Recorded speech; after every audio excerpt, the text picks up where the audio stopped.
All right. Hey, everybody. Well, I say everybody, there is nobody here. But I wanted to go live today. I have not ever gone live on the WP School YouTube channel. And so hopefully there will be a few of you that show up today. But if not, that's all right. It makes it good for me to publish. Today is my recording day, and I just wanted to get on here and publish something. But today I want to talk about just creating value on the internet and how you can do that. Creating value is really what's going to make you, as someone who's interested in creating an online business, that's what's going to make you successful. Because there are so many people on the internet, if you don't bring something extra, you're going to have a really hard time succeeding. So I guess that's kind of the idea of what I wanted to talk about today. A little bit about me. Again, I'm Nathan, the owner and operator of WP School. And I guess the purpose of this channel is to help all people who are interested in building an online business that's going to help them. Whether you have, a brick and mortar business, if you already have an existing business, or if you have something that is just an idea and you think that you want to create it. Maybe you have a flower business or something kind of boutique. Maybe you're just really interested in a hobby. Whatever it is, if you want to create an online business, I guess that's really the goal of WP School, is to help you do that. And so I share pretty much everything I know about WordPress with you. I'm always testing new things and trying to really learn about all the tools and the options out there. And there are a lot. There are so many that I've never used before, but there's a lot that I have. I think the first time I ever logged into a WordPress website, let's see, maybe 2014, 2015. So it's been quite a few years now that I've been on the WordPress platform. And so I have a lot of experience with websites. I've done a lot of freelance on other people's websites in the early years. And then I have also worked building some of my own sites. I just am starting a brand new site that I'm really excited about. And then also I own and operate a few other sites. Hey, Stigs, good afternoon to you too. Let's see here where I am. It's still morning, but good afternoon to you. And Katarina, welcome. It's good to see you guys. Let's see. Oh, well, thanks, Katarina. I appreciate that. We really try hard to help you guys out as much as possible. And we love to see you guys and hear your guys' success. So thanks for joining. Shivam, welcome.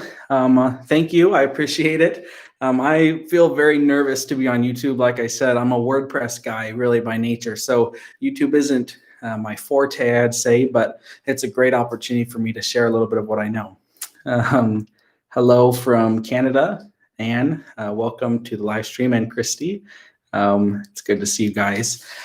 So for those of you who are just starting, some of you mentioned that you just joined Project 24. Welcome. For those of you who don't know Project 24, that's a membership that I help create content for. And so we teach people about WordPress there. We teach people about YouTube there and how to make money online that way. So anyway, when you are just starting, when you have an idea of a business that you want to create, whatever it is, you really need to do something that's going to be valuable to other people. There are, like I mentioned earlier, there are so many people on the internet that it can be really hard to see how you can bring that value and how you can bring that expertise. You might feel like it's really difficult to feel like an expert when there's so many other people on the internet who are definitely more of an expert than you. And I think that's okay. When I first got started on doing internet marketing and that sort of thing, I definitely felt kind of like I'm an imposter on the internet because I didn't really know everything. And I could even say the same for this channel, honestly, because I know a lot about WordPress. I'm on WordPress in the back end, testing new things every single day, but there's still a lot that I just don't know. And so you most likely are feeling some of those feelings. If you're not, well, put it in the comments. Tell me why you are not feeling like an imposter, because I could really use some help there. But I think that it's okay to feel like that. And I think that someone who's in the shoes of a beginner has a lot of expertise and a really good perspective for other people who are also beginners. For a lot of the websites that I help create and then I create for myself, a lot of times they're on topics that I don't know a ton about. But the beauty of that is that you are learning as you go. And when you're creating something that you don't know a lot about, it forces you to study. I've heard it said a lot of times, and I've experienced it, that when you have to teach something, you get to know it a lot better yourself so that you can actually present it. Especially, I think, when you're teaching little kids or younger people or the beginner, I guess. It's easy to feel like you understand a topic, but it's sometimes difficult to actually teach that topic. So if you're in the beginner space, you have the opportunity to really study whatever your business is about so that you can feel comfortable sharing about it. Shivam says, hello, sir. I just made a website some time ago. When I test its speed, sometimes it's above 20 seconds, sometimes it's 6 or 7 seconds. Is it good or bad? I can't really understand what's happening there. Well, I guess my first question would be for you. Are you testing the same page every time? Are you testing the home page? Are you testing maybe a page on a blog roll, or I don't know, whatever your site's about? Different pages on your site will definitely have different speeds. And it is possible that there are just elements on those pages that are making your page speed slower. If you're going to run like a Google PageSpeed Insights test or something like that, it will give you a breakdown of what's causing your slow page speed loading. But some of the terms on there are pretty technical. You might have to throw some of them into Google and try and look them up. That's actually a great video idea for me, so I'll maybe make a video about that. But generally speaking, you want your pages probably to load faster than 20 seconds. That is pretty slow. If you're getting like if you do a Google PageSpeed Insights test, I would recommend at least trying to get above 50. Page speed is definitely important for ranking on Google. It's not the end of the world if you have a slightly slower website. However, it is definitely important to make it faster. So try and get above that 50 mark on a Google PageSpeed Insights test. There are other tests you can take that will kind of tell you different things, but hopefully you can get that worked out. But definitely work on page speed, but honestly, content, providing that value for me is one of the biggest things. Stigs, I've heard the lower speed is due to a cache in your browser. That's possible. Thanks, Stigs, for that. Any vids coming out on email setup in cPanel? I hadn't thought about it, but I definitely could add that to my list. Thanks for the video idea.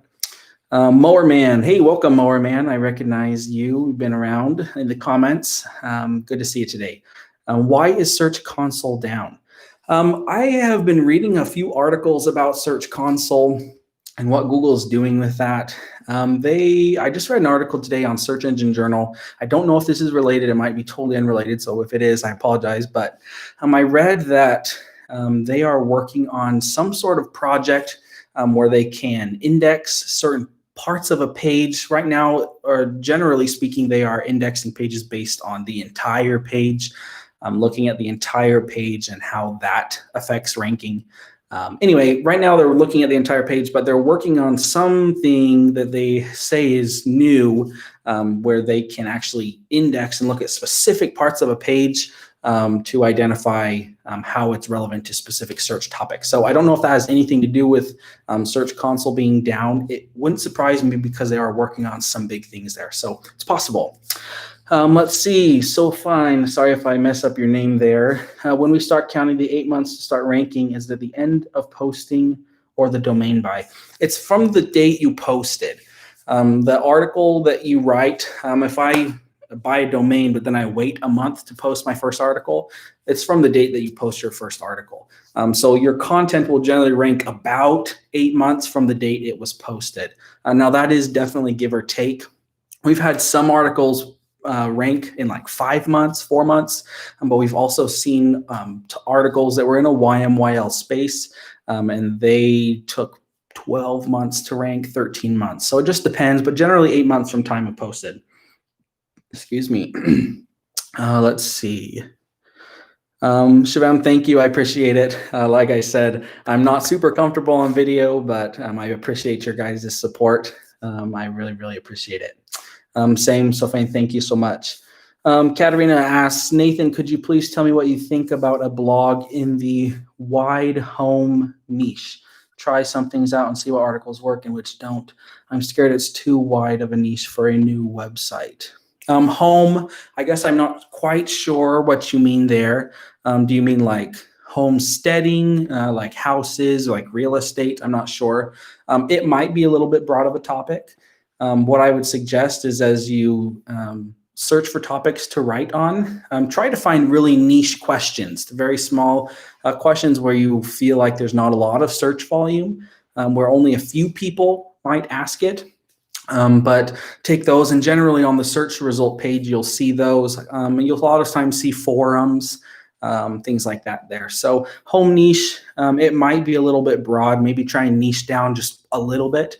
But like I said, you also don't want to go down too niche because then it will kind of prohibit you from growing down the road. So what I would do is I'd just start writing, get some of those articles out, get your first 30 articles out, start just getting through that process of that 8-ish months. And then you're going to start seeing some articles have success. And when you see those articles starting to have success, you know that you've found something valuable. And so you'll want to start writing articles in that similar space. And I think that that's probably the best way to go about it. Awesome. Thanks for the question. Let's see. Shaja. Sorry if I messed that up. Can I use your YouTube videos in my blog posts or create my own? You can embed any YouTube video in a blog post. That's totally okay. There are some that have been, some YouTube channels or videos might have a setting set on them that just won't allow you to embed the YouTube video. But in general, you are free to embed anybody's YouTube video on your blog post. We do this fairly often. When we're writing blog posts, we will find a great YouTube video that goes along with it, and we'll embed those in our post. And that helps. If you have to actually embed it on the page, it can help time on the page. If there is an ad in view there, it can help with your ads. Anyway, so yes, definitely feel free to embed the videos. That's totally okay as far as YouTube goes. Let's see. More thanks. Good to have you here. Wide homes. Oh, okay, I see. Wide homes. I think that it could be an okay niche. Like I said, I haven't done a lot of research into that, but it definitely could be a great niche. So just get those articles out. Start to try and get them ranking in the next 8 months or so. And then you're going to find out which articles do well. If you find that there's a lot of open space in the niche, then you could be in a great spot to become an authority there. All right. Thanks so much for your advice. Looking forward to the new podcast in Project 24. Oh, I'm glad to hear that. I love doing the podcast in Project 24. It's a lot of fun. We do a lot of fun studies that we try and talk about there. And anyway, it's a lot of fun. Let's see. Your thoughts on Google Analytics version 4. Yeah, this one, so far, it seems to be kind of messy. I haven't looked into it a ton. Some of the sites that I'm working on, I haven't even updated yet to work with the new version 4. But from what I hear in our community and other communities, it's kind of a mess. That's really all that I can say about it up to now, as I haven't really worked with it a lot. People seem to be having a hard time knowing whether they can add it to their current property, or if they have to create a new property, or where to put the code, or there's just a lot of things.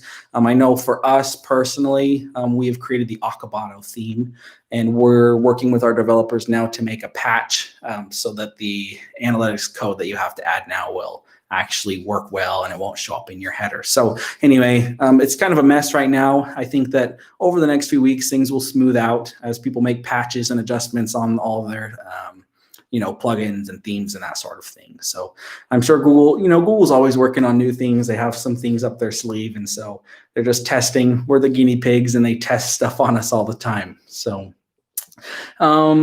let's see. Britzlink asked, the location where you host your website can influence SEO. Yeah, definitely. Depending on your host, they have things. I would say there's a lot of factors that go into that. Specifically, the first one that comes to my mind is site speed. Your site speed will depend on how much or how able your host is. I recommend Bluehost for beginners, and it's one that a lot of people would argue is slower, which I think is true. I don't say any different there, but for a beginner, I think it's just fine. I don't think it's too big of a deal. So once you actually have content ranking, your host definitely does make a difference. We've worked with some bigger hosts. WPX is a little bit faster. Big Scoots, they work well with bigger sites and they run faster generally. So I think that hosting definitely does affect your SEO. And so in the beginning, when you're just starting a site, to me, it matters less because there's nobody looking at your site yet. And when Google is looking over your page, sending the bots, I mean, they do take that into account, but as long as it's not terribly slow, your hosting, I mean, I would just say go with the cheaper one in the beginning and then work up once you have an audience. Make your hosting a little bit better so that they can have a better user experience. To me, that's really how it affects it is whatever the host is, wherever they affect the user experience, that on-page SEO, that's really where you're going to see the biggest difference there. All right, let's see. Again, everyone who's here, thank you for joining me today. It was kind of a spur of the moment idea to go live. I asked in my video last week if you guys would like it, if I went live, and it's something I'm not super comfortable with, but I'm happy that you guys, a few of you said, yes, go live. So anyway, here I am trying it out my first time. Let's see. Katerina asks, any advice on how to target US audience? I'm from Ukraine. I do search analysis through incognito and get USA location.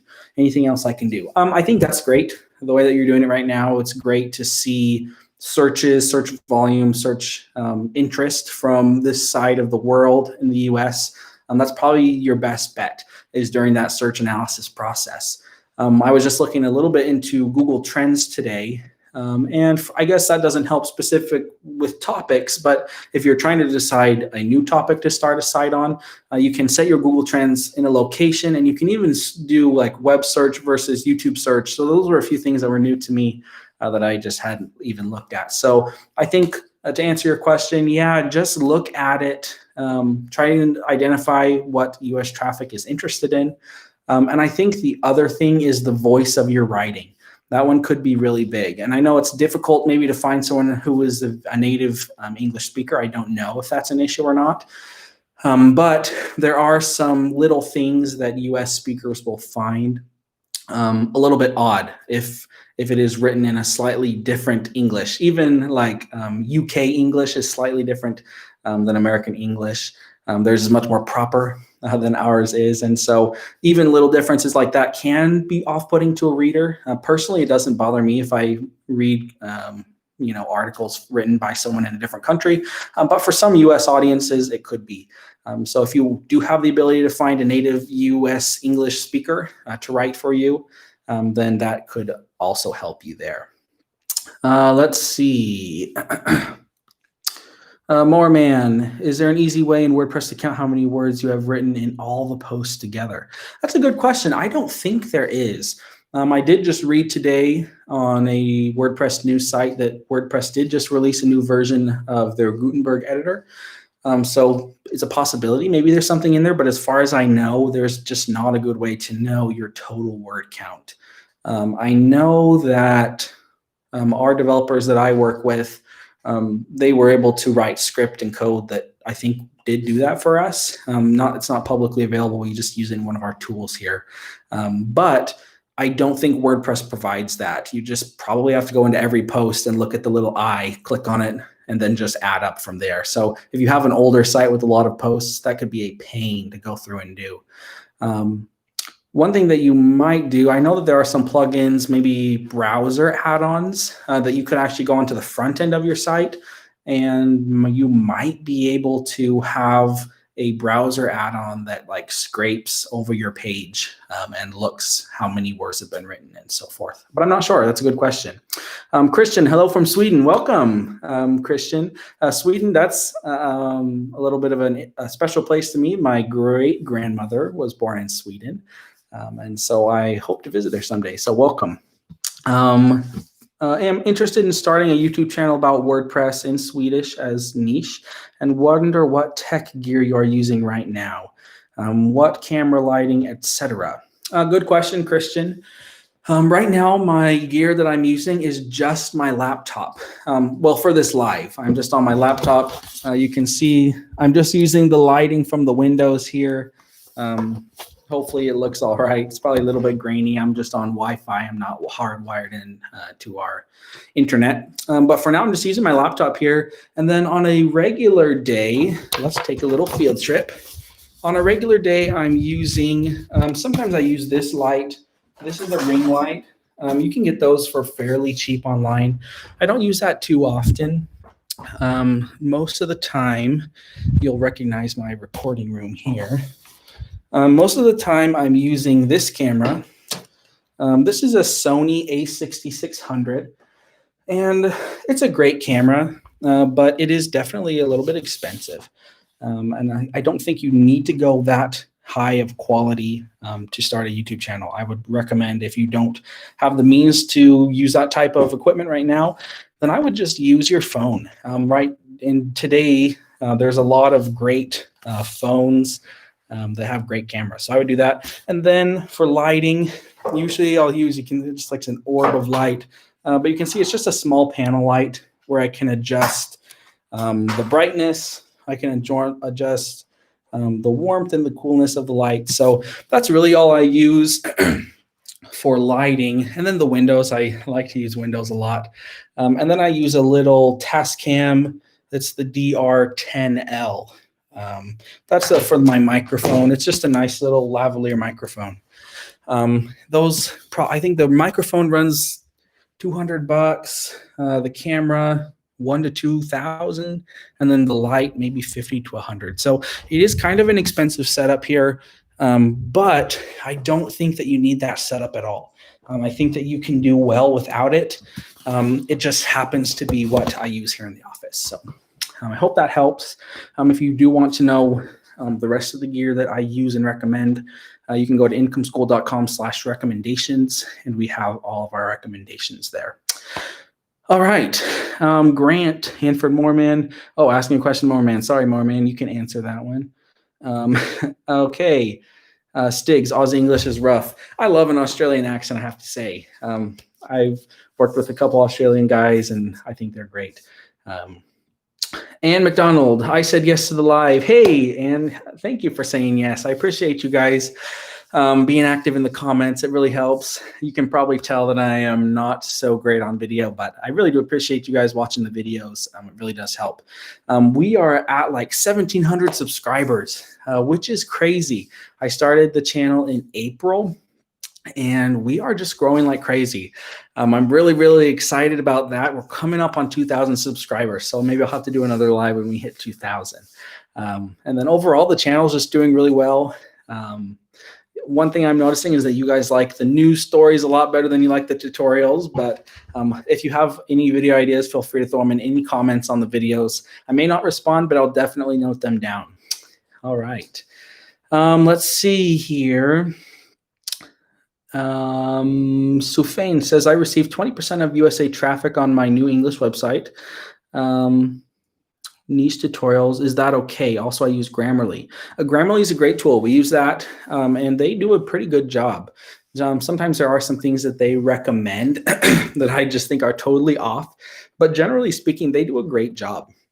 So Grammarly is great. You said it's a brand, let's see, on new English website. 20% is a good start. I know that for some ad companies like Mediavine, they do want to see a higher percentage of US traffic because US traffic is easier to monetize. A lot of more ad companies want to work with US traffic because there's a lot of value there. Also, same with UK traffic, very valuable traffic. So 20% is a great start. Keep working on that, I think. Keep writing content that is geared toward US audiences, and I think that'll grow. But great job. Let's see, Stigs. Yes, the good old walk and talk. You know, that's something we do around here. We can on the mobility of a laptop. So, all right, Anne asks, I was going to ask which mic you were using. Yes. Right now, I'm not actually wearing a mic. It's just the mic being picked up by my computer. But in all my other videos, that's the mic I use. And again, you can find that on incomeschool.com/recommendations. Let's see, Stigs, why is the office empty? Where is everybody? That's a good question, Stigs. Today, everyone is just working remotely. Anna is out filming. Anna runs a YouTube channel called Content Warrior. She's out filming today. And Andrea, our video editor, is working with Anna. And then everyone else is just off location today. Working on different projects. So I have the office to myself, which is why I chose to do a live. There's nobody here, so I'm very, very happy about that. Christian, you're welcome. I hope it was helpful a little bit. Let's see. Sylvain, you were great on video, man. Thank you. I appreciate it. I feel like I'm awkward generally, but I love working with you guys and helping you guys out as much as possible. It's a lot of fun, and I really, really, really enjoy it. So I appreciate your guys' support. Supporting me through these early stages. I like to go back on people's YouTube channels and look at the videos that they post early on versus the videos they post a couple years down the road. And the first ones are always awkward. So hopefully I'll be able to see a difference in a couple years. Let's see, Katarina, what do you think about Brazilian Jiu-Jitsu as a niche? I started it and all the questions are answered on Quora and Reddit. Is it too small of a niche in the USA or just not popular yet? That's a good question. The fact that it's Brazilian Jiu-Jitsu, maybe it's just too small of a niche. But again, I don't know. I know that there's a lot of those type of businesses where I live. And so there's a possibility that it could be a great opportunity. If it is all covered by forums and Reddit pages, might be worth a shot. It could be something that not a lot of people have started yet. And you could be one of the first. So I don't know. I haven't looked into it, but that could be really great. Moreman, what is a good average time on page? I'm not sure. I haven't looked at all my sites recently. I've been building a couple new sites here, and we just, at the beginning of the year, sold all of our old sites. And so all the analytics on that, I just don't have access to anymore. That's a good question. I'll have to look into it. Maybe I'll do a video about how to get more time on page and what a good one is. But sorry, I don't have an answer to that question right now. I think it's a great question, though. Cheesecake, hello. I like your name there. I do have to say that cheesecake is not my favorite food, but the image you have there, I believe it's a cheesecake slice. It does look good if it is actually cheesecake. Let's see, Stigs. Anna had a good video earlier today on the backfire blowing up this year. Yes, that is such a cool case study. And the WordPress side of that is coming soon. We have some crazy things to share with you guys about what we're doing with a WordPress website along with the backfire case study. Anyway, very excited about that. And Anna, yeah, she does a great job on video. Most of you probably know she was a reporter for a news station before she worked here. So she has got the camera skills. Let's see. Sufain, progress is happiness. Yes. Yes, it is. Progress is happiness. Katarina, US Google Trends says that Jiu-Jitsu is very popular, 90 to 100, but no decent blogs yet. Hey, you might have stumbled across something great there. So yeah, you'll have to let me know how that goes. Keep us updated here. Britzlink, you guys usually say that stats get links. How do you find stats for a new niche? Okay, you are right. This is actually a great question. Maybe this will be one of the last ones I take today. We're going about 30 minutes here. And it goes very well along with the topic that I intended to talk about a little bit, which is bringing valuable information to the internet. Stats do get links. And when you're starting a niche or starting a site in a niche that is brand new, there's not a lot out there already, it can be really hard because a lot of the research you would have done on that topic was going to be on the internet. And so now that there's not a lot of resources there, you'll have to find other ways to get stats. So there's a few others that we teach our writers. I manage a team of writers that we have helping build some of the sites that I have and that we have here at the company. And we have taught them a couple different ways that they can get stats other than just researching on the internet. One, I think the first way is to just try and imagine what the most helpful resource is and what it could possibly be. So if right now there's a Reddit page and someone with a lot of experience has come on and they said, well, I've worked in the field for 40 years and blah, blah, blah, blah, this is my experience. That is actually pretty helpful because they are someone who has firsthand experience in whatever the topic is, and they know a lot of the ins and outs. Now, you as a writer or someone interested in the topic, most likely you don't have that kind of expertise. So what you need to do is you need to work with someone who does have that type of expertise. A lot of those people's on the forums, they could be very helpful and useful to you. And you can find a lot of those people by just looking up businesses. If I was going to start a website on diesel mechanics, I have no idea about diesel mechanics. And I don't know, I'm sure there is great internet information there, but something I would do anyway is I would go to a shop with someone who works as a diesel mechanic, and I would talk to them. I would ask them, I would go with my list of articles that I wanted to write, and I would just ask them questions and maybe say, hey, can I take 10 or 20 minutes of your time? And can I just ask you some of these questions so that I can get some great info? And tell them that you're going to link to their shop on your post. I mean, it won't, generally, since the traffic is worldwide, it won't do a lot for them. But it's going to feel good for them to know that they provided you some great info and that you are linking back to their business. And so it's just a really great opportunity there. A lot of times when we had a website on pets, we did a lot of articles about veterinary care, some about breeding, different things like that. And we worked with a veterinarian, and we would take our topics to a veterinarian and we would ask them questions. We would ask them very specific questions, what their recommendations would be. And then we got stats, we got information from that veterinarian. Same with breeders, people who were professionally and legally breeding dogs or cats or whatever. I don't know if you breed cats.